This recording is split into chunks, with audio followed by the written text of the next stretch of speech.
All right, I can honestly say for all the different pieces that I've done in my television career, this is one of them. Here's Trtan back time. November 17, 1968. Fans on the East Coast missed the last-minute thrilling comeback by the Oakland Raiders when the final 1 minute and 1 second of the game was cut off due to the start of the movie Heidi. The New York Jets were leading the Oakland Raiders 32-29 when airing of the game was cut off. During this time, Oakland scored 2 touchdowns in 9 seconds to come from behind and win 43-32. This led to changes in how television handled preempting shows when games ran long. They still do it to this day. Called the Heidi Bowl. Happy birthday to Toto. Oh. That Terry was its original name. Born November 17, 1933, American female Cairn Terrier. Actor Toto of The Wizard of Oz, of course, known for doing her own stunts. She broke a foot when she was accidentally stepped on by a Winky guard during the filming of The Wizard of Oz. She appeared in 16 films, including as Rags in the Shirley Temple movie Bright Eyes in 34. Originally named Terry, she changed her name to Toto after the filming of The Wizard of Oz. Oh, I love that so much. Happy birthday, sweet baby. There or, you go. as Glinda in Wicked calls her, Dodo. Dodo. No, November 18, 1983. The movie A Christmas Story premieres. Ralphie gets a Red Ryder the air rifle, and the old man wins a major award in this collection of semi-fictional anecdotes based on Gene Shepard's 1966 book, In God We Trust, All Others Pay Cash. Wait, that's the original book? That's the original title. What? Yeah. That's crazy. Yeah. Happy birthday to Louis Daguerre. Louis-Jacques Mandé Daguerre, born November 18, 1787. French photographer, inventor of the daguerreotype, the photographic process. In 1839, this photo, made in 1838 by Daguerre, is believed to be the earliest photograph of a living person. It's a view of a busy street because the exposure lasted for several minutes, moving objects left no trace. Only the 2 men near the bottom left, Okay, yeah. one apparently having his boots polished by the other, stayed in one place long enough to be visible. That is so Isn't that cool? fascinating. Yeah. November 19, 1919. The first Felix the Cat film, Feline Follies, is released. It featured Felix. Then he was known as Master Tom, an anthropomorphic black cat with white eyes and a giant grin. Felix was the first fully realized animal character in the history of American film animation and is one of the most recognized cartoon characters in history. The very first image shown by a television studio was a toy Felix the Cat mounted to a revolving photograph turntable used by engineers as a test pattern. This was done in 1928 by NBC Studios, testing the first RCA television. Holy moly. First thing on television. Wow.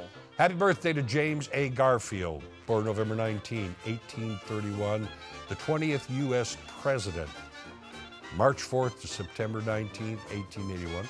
He was assassinated by Charles J. Guiteau, who shot and mortally wounded Garfield at the Baltimore and Potomac Railroad Station in Washington, D.C. Guiteau believed he deserved an appointed position due to his support of Garfield's presidential campaign, feeling that he was largely responsible for Garfield's victory.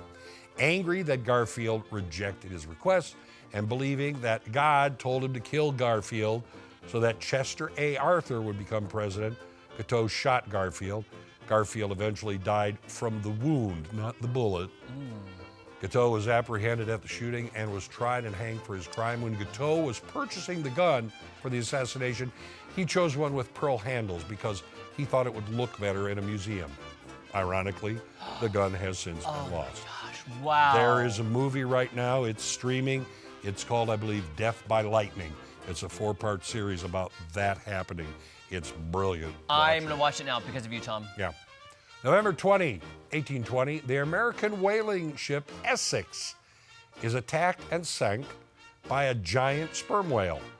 The 20-man crew was forced to make for land in the ship's whaleboats with little provisions for the 2,000 nautical miles to South America.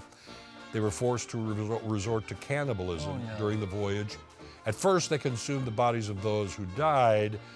Then they drew lots for someone to be sacrificed to be consumed by the other. Herman Melville drew from this incident to write his 1851 classic, Moby Dick. Why didn't they just fish? That's a good question. I'm just saying, there's plenty of fish in the sea. That's what you'd think, but if that whale's hanging around, you probably don't want to stick your arm in the water. Happy birthday to Kennesaw Mountain Landis, born November 20, 1866, American federal judge. He served as the first baseball commissioner from 1921 to 44, during which he barred 8 Chicago players from baseball in the famous Black Sox scandal. Any relation to Mike Landis? I don't think so, but I don't know. All right, we'll have to ask him. November 21st, 1955, Elvis Presley signs with RCA Victor for $40,000. That's about $460,000 back in 2023. The high amount paid prompted a Columbia executive to comment, no singer is worth that much. Oh, Elvis is. Executives can make mistakes. Happy birthday to Hetty Green. Henrietta Howland Green, born November 21st, 1834, American financial wizard and miser. Called the Witch of Wall Street and the world's greatest miser. She wore the same black dress for years. Eventually it turned green, then brown. What? Used old newspapers for lingerie. Oh, my. And lived in an unheated apartment. Her estate was valued at $100 million. Amazing. When she died. That dress is dirty. All right, here you go. Finally this. What happened when the blue ship and the red ship collided at sea? It turned purple. Oh, the crew was marooned. Oh! Oh! Thank you very much. Marooned. I've learned a lot. I have a new show to watch thanks to you.